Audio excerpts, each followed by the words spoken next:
आज हम लोग क्लास 12th के जो चैप्टर 1 का न्यूमेरिकल क्वेश्चन होता है जो ऑब्जेक्टिव में पूछता है उसी को पढ़ने जा रहे हैं। ये बताइएगा, अगर आप लोगों को यह वीडियो अच्छा लगेगा तो लाइक करना ना भूलिएगा।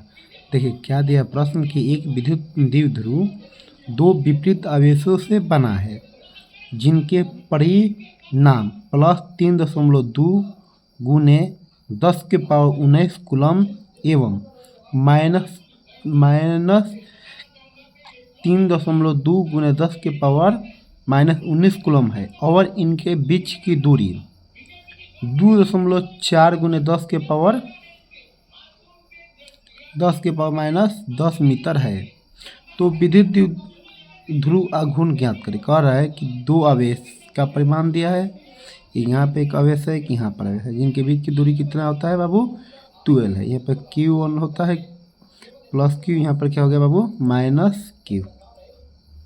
इनके बीच की दूरी कितना है, इनके बीच की दूरी है 12।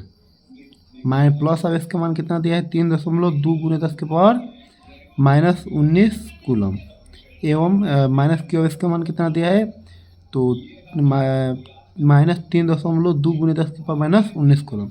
और विद्युत ध्रुव में क्या पढ़ते हैं तो आवेशों के परिमाण P बराबर क्या होता है बाबू, तो आवेशों के परिमाण और उनके बीच की दूरी के गुणनफल, यानी इसमें धनात्मक वाला मान लेते हैं। कितना लेते हैं बाबू तो 3.2 गुने 10⁻19 गुने दूरी का मान कितना है बाबू तो 2.4 गुने 10⁻- कितना बाबू तो 10। ये हम लोग का हो गया विद्युत द्विध्रुव के सूत्र पर हम लोग इस जो मान दिया था वो लोग हम लोग सूत्र पर रख दिया। अब गुना करेंगे, देखो 4 दूना 8, 4 दूना 8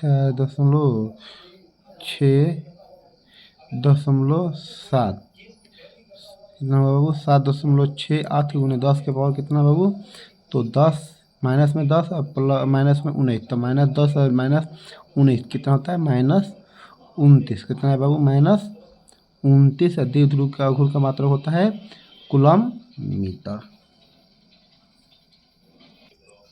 कि दो बिंदु आवेश पहले वायु में तथा फिर के परावैद्युत वाले माध्यम में उतनी ही परस्पर दूरी पर रखे जाते हैं। दोनों दशाओं में आवेशों के बीच लगने वाले बलों का अनुपात होगा। कह रहा है कि अगर पहला किस में रखा है तो बाबू तो वायु में, जब दूसरा रख रहे हैं किसमें के परावैद्युत माध्यम में, तब दोनों माध्यमों में कितना बल लगेगा उन्हीं बलों का हमें अनुपात ज्ञात करना है। बहुत हम लोग आवेशों के बीच पर लगने वाले बल के लिए क्या सूत्र पढ़े हैं तो F बराबर पढ़े हैं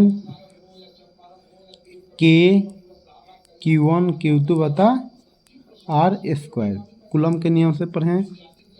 F बराबर कितना होता है 1/4 पाई एप्सिलॉन इंटू में Q1 Q2 बटा R²। अब देखो ध्यान से, अब पहला किसके लिए हम पढ़े लो तो कह रहे पहला किस में रखा है वायु में, तो वायु में आवेशों पर लगने वाला बल, वायु में आवेशों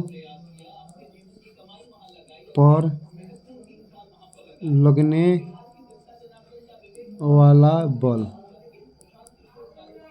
क्या होता है होगा बाबू F एयर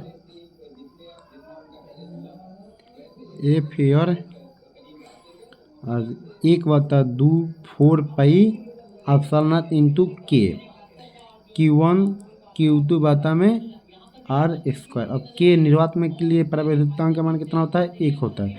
K बराबर 1 रखेंगे तो क्या मिलेगा बाबू F एयर बराबर, तो F एयर बराबर मिलेगा, F एयर बराबर क्या मिलेगा देखो तो 1/4 पाई एप्सिलॉन Q1 Q2 बटा में R²। कोई दिक्कत आप लोगों को नहीं। ये हो गया समीकरण 1। अब किसमें, अब तो के परावैद्युत माध्यम वाले के परावैद्युत